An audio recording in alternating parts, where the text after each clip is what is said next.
What's up, Kankakee? Hey, so I just left the town hall meeting for the city's response to the gun violence of late.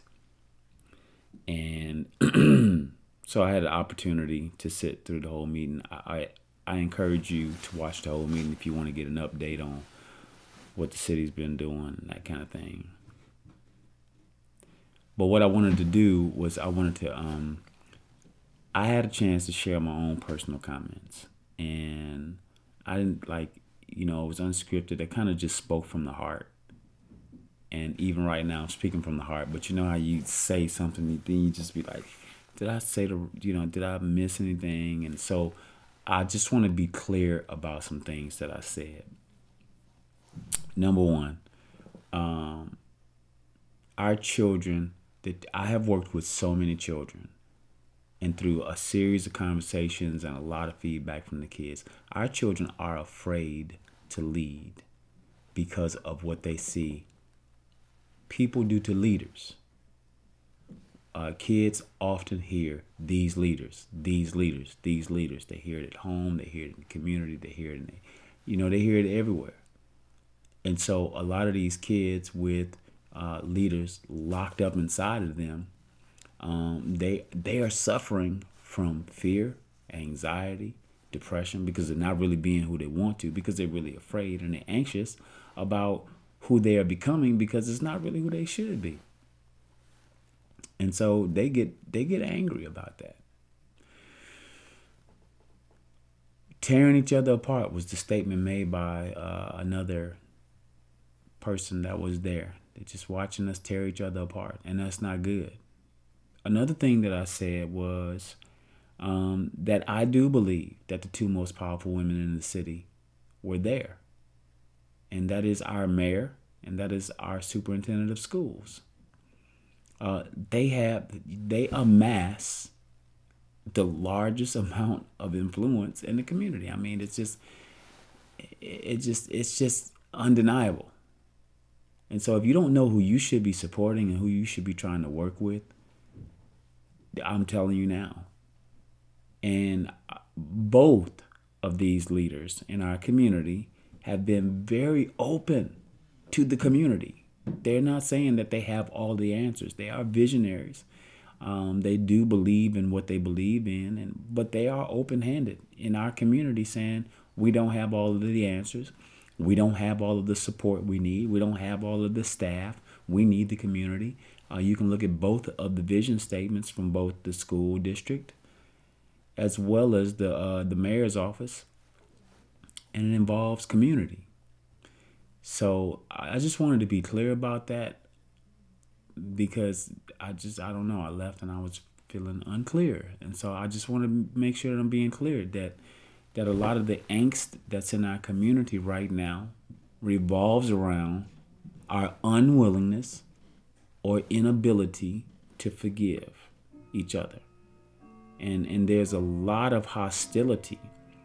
And when our young people, a lot of these kids who got guns, are watching the hopeless, and I believe this is my opinion here.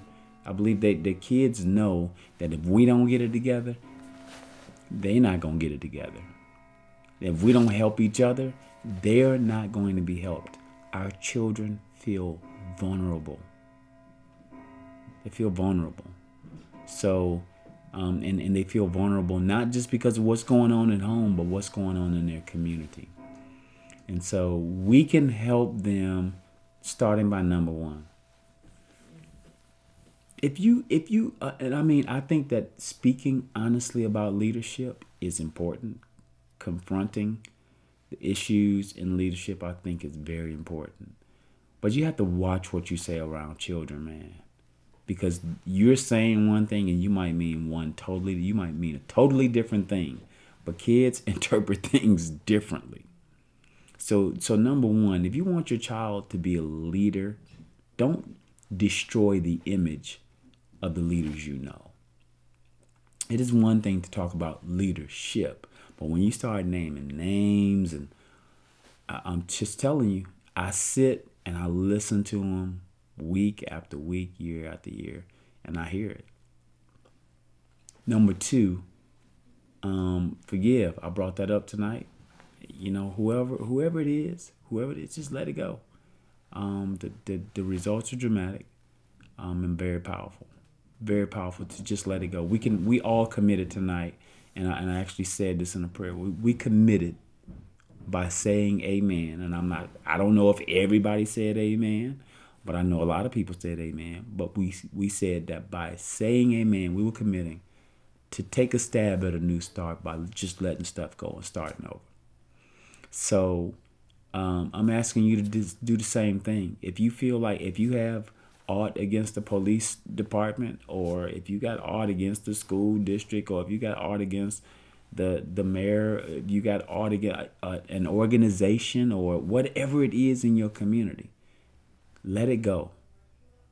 It's so many of us organizations that are working in silos, so many different people working in silos because of this one thing.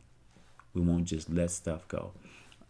And I have a really cool thing that I just learned, but I'm not going to say it now because I want to keep this video short. But it'll be coming out real soon. I'm just waiting on the right time. But right now, our youth are angry. They need help. And there are a lot of people here that can help them. But if we don't work together, that was kind of like the theme tonight, was like we need to be working together. But just adding a little bit to that context, what's going to afford us the capacity to work together? We got to let stuff go. We got to give each other the benefit of the doubt. We need to have some honest conversations. That was brought up by Dr. Walters. I thought she did a very good job of articulating that. It just, you know, real relationships, being honest with each other. I think it was Stacey Gall that said that it needs to be dialogue. It needs to be conversations. And so a lot of these things are not going to happen if we don't sit across the table, if we don't sit in rooms.